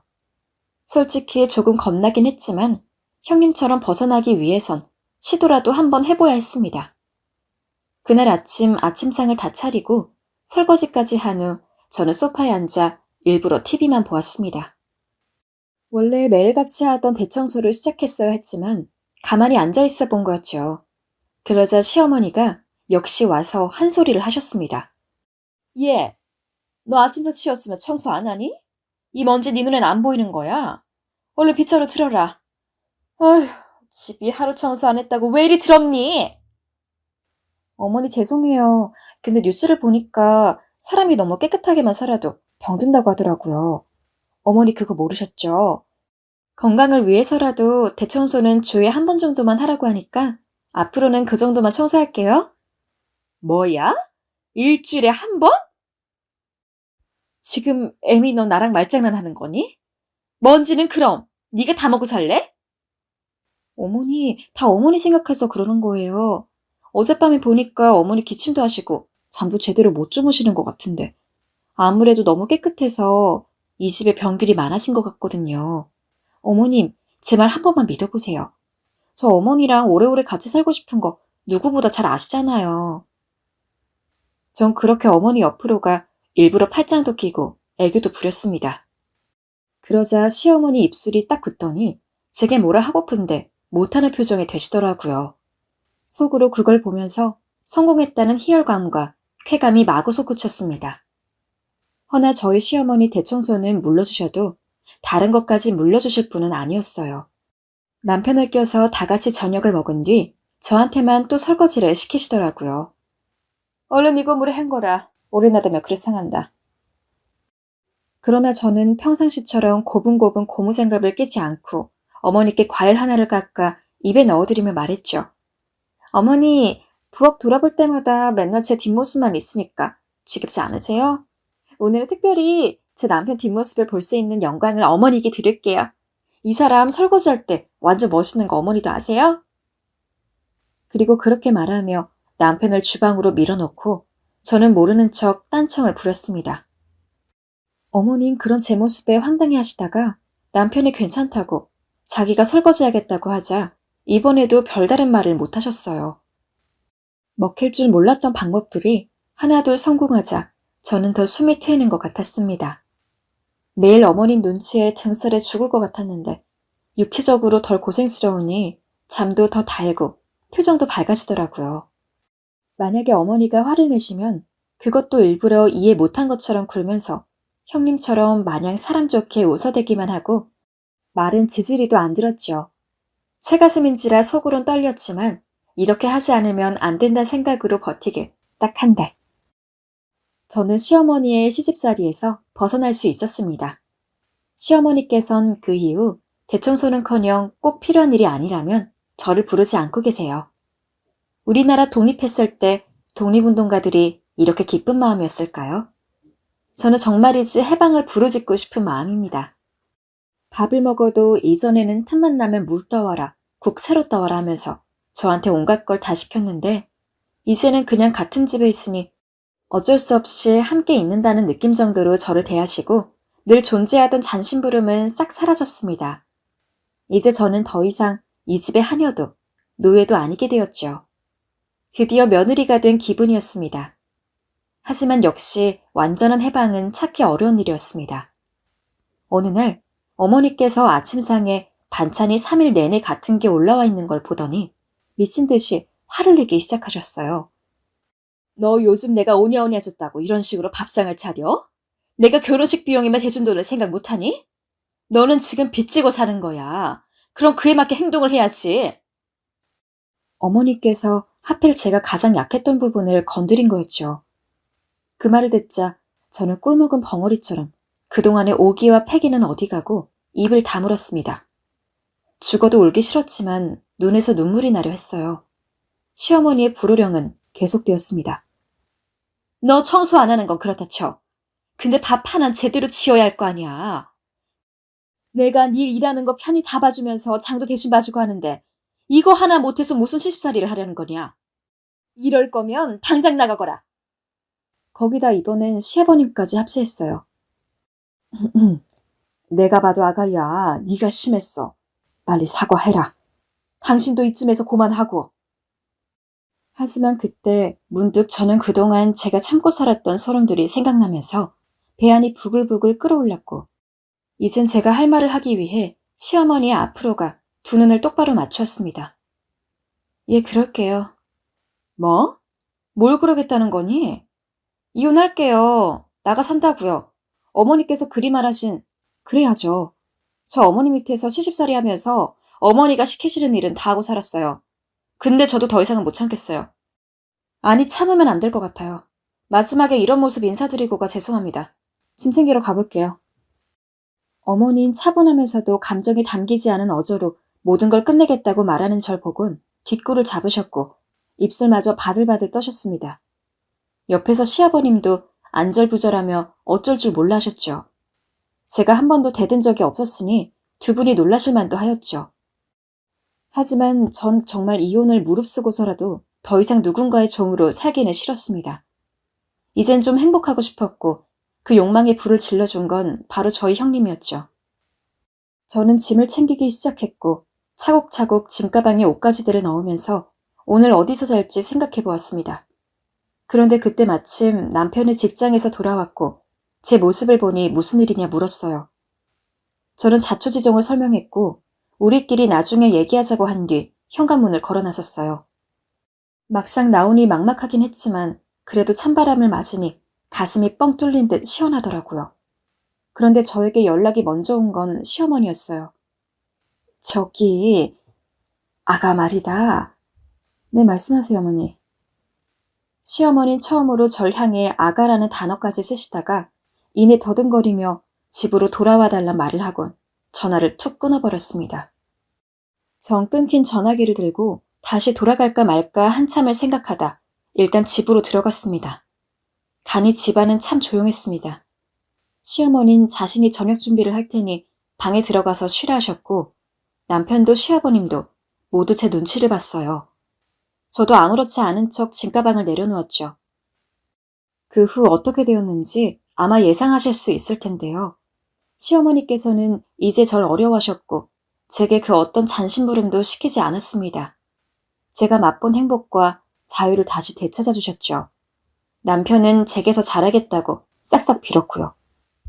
알고 보니 제가 나가고 난 후 남편은 제가 그간 시집살이하며 당했던 일들을 형님을 통해 알게 되었고 시어머니께 크게 뭐라 했다고 하네요. 사실 형님이 아니었다면 늘 시어머니 핍박에 시달리며 살았을 거예요. 하지만 어쩌다 걸린 사이다 형님, 현명한 형님 덕에 저는 시집살이를 벗어나 살고 있어요. 제게는 그런 형님이 복덩이가 아닐 수 없습니다. 요즘도 간간히 형님과 전화로 수다를 떨며 시어머니 얘기를 하곤 하는데 그럴 때마다 형님은 제게 아주 잘하고 있다고 지금처럼만 하라고 격려를 해주시곤 합니다. 저희 형님 정말 멋쟁이시죠? 비단 저뿐만이 아니라 다들 시댁살이, 시집살이에 허리 흘 텐데 가끔은 이렇게 당차게도 굴어보세요. 혹시 모르잖아요? 그 길로 저처럼 시집살이 벗어나서 몸도 마음도 좀 편하게 살 수 있을지. 저는 요즘 아주 새로운 인생을 다 사는 기분입니다. 한국 며느리들 정말 파이팅입니다.